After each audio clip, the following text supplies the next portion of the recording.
So I haven't posted on here in a while. So we did the driveway here. I did this an earlier thing. Did the driveway, did these steppers. A lot of forming. Did a wash, sand, finish.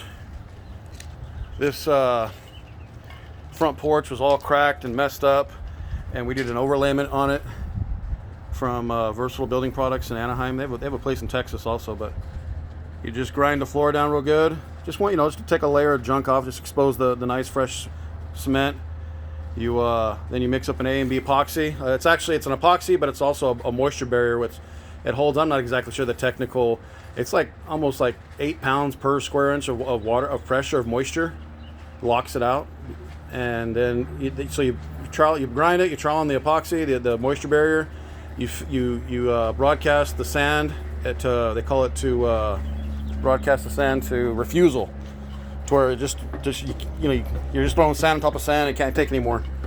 And then you let it sit, come back the next day, sweep it all off, and then you want to do a prep area, a mixing area somewhere over here, try to tape off whatever, but then you sweep all the sand up and everything, and then you just mix up your overlayment with water and trowel it down once or twice and just go over it. And then we stamped it. We just do some texture mats and stamped it. And then we stained it and sealed it. So that's kind of cool. And to be quite honest, this is the second time I did. The first time, added too much water, messed it all up. I had to take it all off. It was a nightmare. But that's what happens.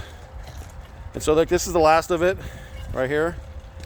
So this had this tree that, I don't know if you can tell my shovel's in the way.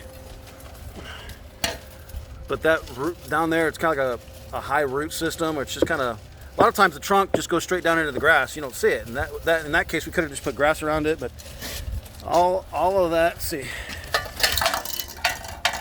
all that up in there around, it was just funky. It was about a good 10 inches high. It just looked ugly.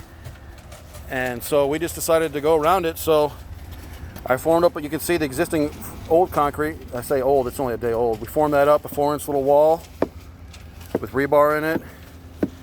And then I came back yesterday or today, whatever, and we rimmed it. So that's the rim. I'm just explaining this for people that don't know. I know a lot of you guys do know, but this is the rim. We rotor hammered into this concrete, rotor hammered that board into it, anchored it in, and then we came back and put the face form, the inside face form, and the same thing here. You can't see it, but underneath that is a rim. It's just 1.5 inches lower, and then we put a 2x4 on top of this, and then we added a 2x6 face. Anyhow, it's not that hard, but, and we added rebar into it. Now we're mixing. Noah's over there mixing, getting it done, and Shiloh there is tapping. That's one thing you gotta do, is make sure you tap your forms real good. I'll probably go behind him and tap again just to make sure. You gotta put some form oil or diesel or some kind of release, I've used motor oil before sometimes, but you gotta oil your forms and just tap them real good, and let it dry. Just keep repeating the process till it's done. All right, guys, I'll show you some pictures afterwards. Oh yeah, it's my new truck. Compliments of California.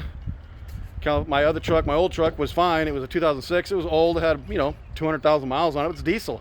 It still ran good. I just put a motor in it a couple years ago, but the emissions weren't up to par. And so I had to get rid of it to be compliant. They wouldn't register it. I went to go register with the DMV, like, nope, this vehicle's locked out. Can't do nothing with it. I sold it for like $4,000. That's what it is. It is what it is. But anyhow, I bought this truck, making payments on it. Yay! I used my old bed. I just took my bed off the old truck and put it on there because it would have been like another $16,000 more to put a brand new bed on there. I don't got that kind of money. I didn't have the money for this. But it is nice having a nice truck, that's for sure. But anyhow, that's what we're doing. We're gonna finish this up and on to the next one, right, Noah? Go into summer strong. Patriot strong, right? Talk to me. Say something. Hi.